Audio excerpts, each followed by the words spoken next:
You can see another. My target on gold is 7,000. My target on silver now is 200. I guess my feeling is that we're too close to the bust for anything like that, because that's going to take time. You just don't all of a sudden roll out, we're revaluing gold, and I'm not sure how we do that exactly anyway. It's not like we're in charge of that. So I'm skeptical of that, certainly skeptical of it happening before a bust. By the way, I do have a $20,000 target for gold. It's just that I think that comes in the next cycle when we have all that money going to work. It drives, the next cycle is going to be a commodity cycle, an inflation cycle. And I think gold and silver are going to be the top performers in that, or among the top performers. So I have silver going to 1,000 and gold going to 20,000, just not this cycle. Global financial markets are standing on the edge of a historic capital reallocation as massive systemic vulnerabilities collide with shifting central bank liquidity. Investors looking to preserve wealth must track these aggressive structural indicators before a secular deflationary collapse completely reshapes the economic landscape. David Hunter, a veteran macro strategist renowned for his bold contrarian calls, anticipates an imminent explosive market meltup that will stun sidelined institutional players. He envisions gold skyrocketing to a breathtaking $7,000 per ounce this cycle, while silver initiates a massive parabolic leap to hit $200 per ounce later this year.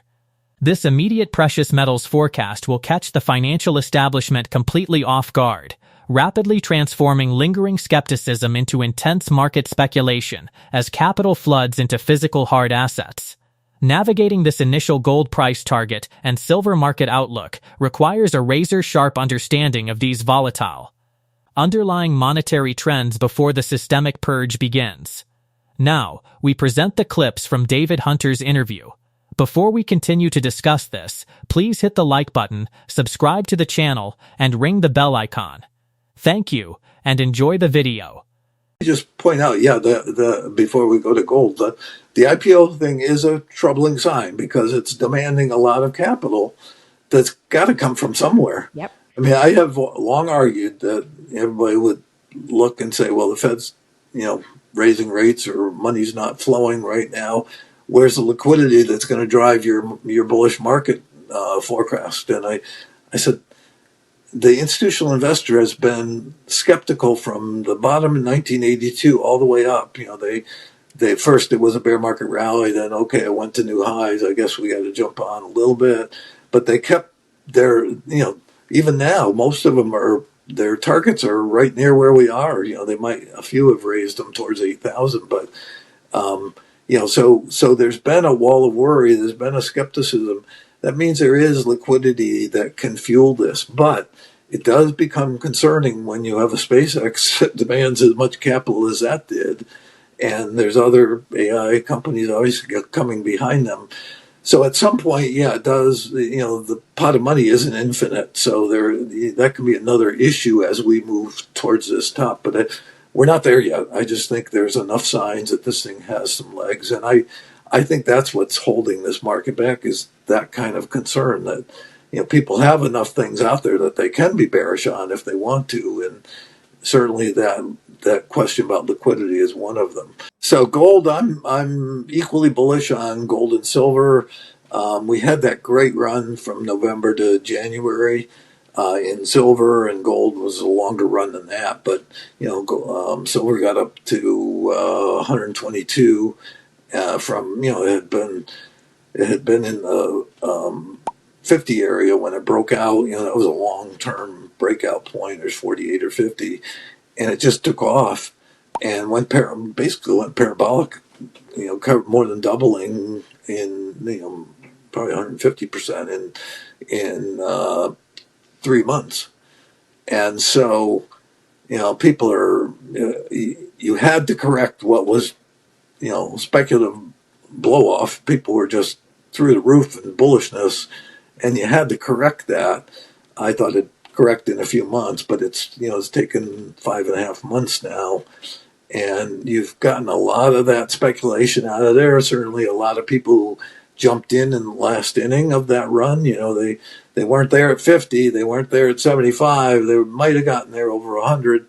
And all of a sudden they're down in half almost, and so that wakes you up in a hurry and turns you bearish in a hurry. So I think we have the sentiment there now, the backdrop and sentiment there now where we can come out of this. And I believe normally I'd say a parabolic usually comes at the end of a move, at the end of a big cycle move. But in this case, it was so fast and it unwound so fast that I think there's even a steeper move following that. So if you can do that in 3 months, you can see another. My target on gold is 7,000. My target on silver now is 200. So particularly silver, being where it is down just under 60, if it can go from 60 to 200 this year, and maybe even faster than the end of the year, that's pretty steep.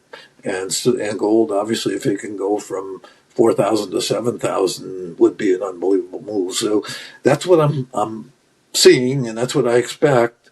I realize there's lots of people out there in that field, people that follow gold and silver closely, who think they both have more to go. There's the breakout in silver was 50. Gold looks like it could go back 3,500. And so I can't say that's impossible, certainly, until this thing really gets turned around and you start seeing a little more upside. There's always a risk that, this is just another dead cat bounce and it goes lower. I think based on what I see in sentiment and what I see in in the charts and everything, there's a pretty good chance we came down to a trend line on silver, and gold looks like 4,000 or 3,900 is a pretty good place.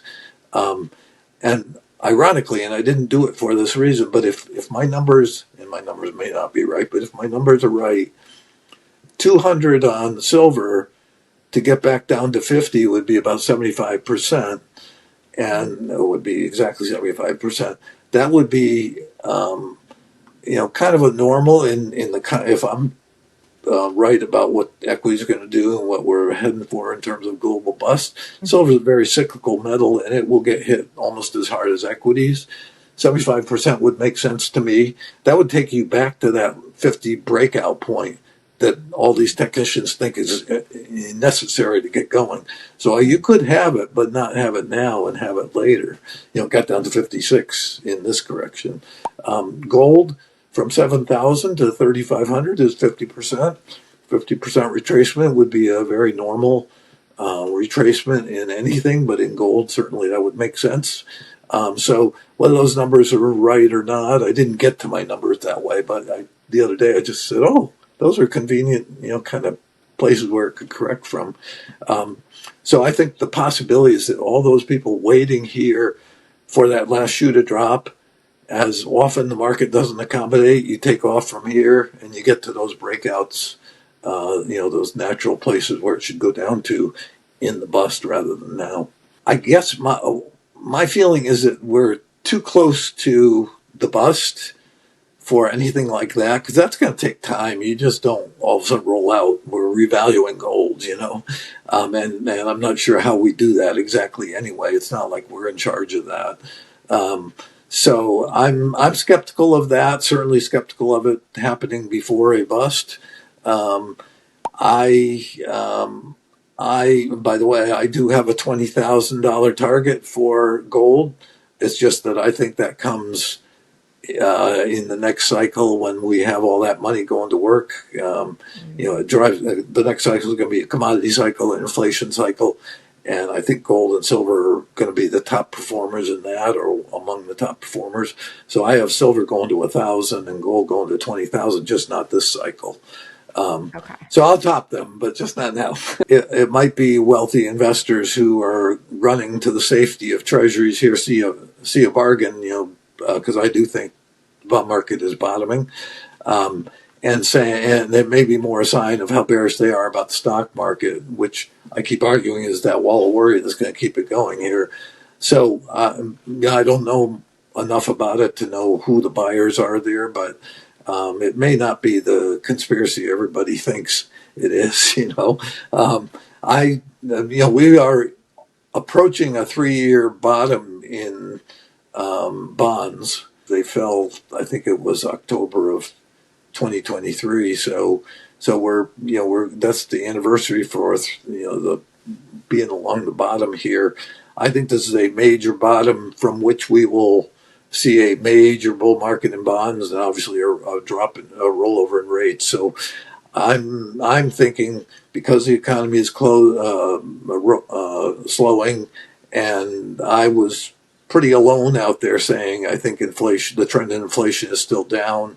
That sometime in the next few months we'll see the trend reassert itself on the downside. Well, we got that this week with the CPI and PPI, and I think the New York Fed president this morning in comments in a speech he had said it's possible we may have seen the peak in inflation back in May or June, and that we are rolling over. So, and I agree with that. The aftermath of this historic peak will bring a brutal, calculated reality check for commodities. Once the inevitable economic bust materializes, a sweeping market retracement will decimate the precious metals sector.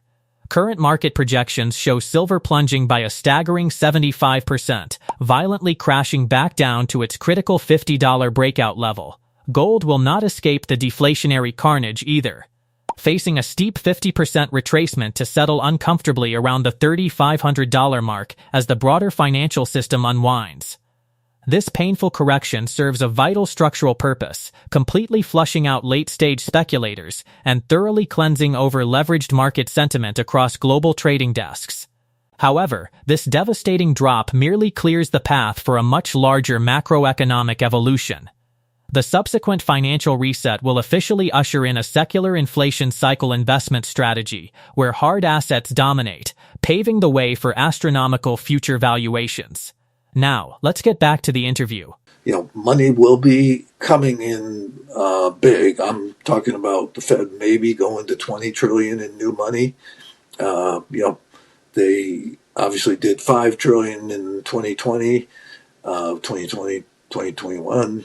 But I think this time, because of the leverage and because of what I think will come as a result of that, it may take 20 trillion out of the Fed and who knows, maybe 50 trillion globally out of the central banks to turn things.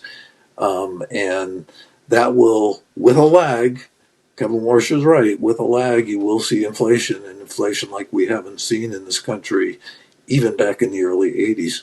I think you could see by the end of, or probably by the early 2030s sometime, meaning 2032 or 3, you could see 25% inflation.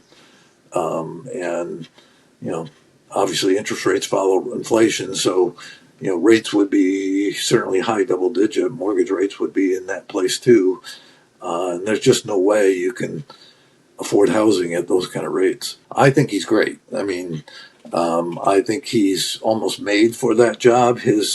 I'm basically a monetarist myself. I do think he understands that over time, not short term, but over time, money printing leads to inflation, and if you allow inflation in your country, then you're gonna have all kinds of problems. So I think he has the right mindset. He's a long-term thinker. He's not trying to call rates between each meeting. I like his idea that we should be doing less talking as a Fed. It got out of hand, not just under Powell, under Bernanke, under Yellen, and before that, maybe some under Bernanke, where it was like they're almost rock stars. They wanted to see themselves out there making their pronouncements about what they think the next rate move is. And years ago when I was following the Fed, we just didn't see that. Certainly under Greenspan, we didn't see that. And even before that, it was the Fed was in the background. They weren't up front and center and on TV all the time. And Kevin Warsh is an inflation fighter, and he's somebody that really understands. you lower rates prematurely and you're going to have higher rates, not lower rates. If you ease too soon, you're going to have inflation problems and rates will follow. So he understands more than anybody else, I think, that, and I've always said this, markets determine rates, not the Fed. So yeah, the Fed can control the overnight money rate, but it doesn't control where rates go longer term. And so it's kind of, again, Trump's a real estate guy and he always wants lower rates.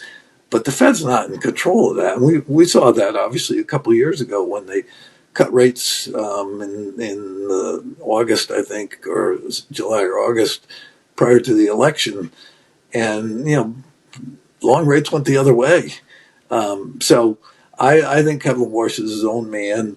I think people somewhat misunderstand.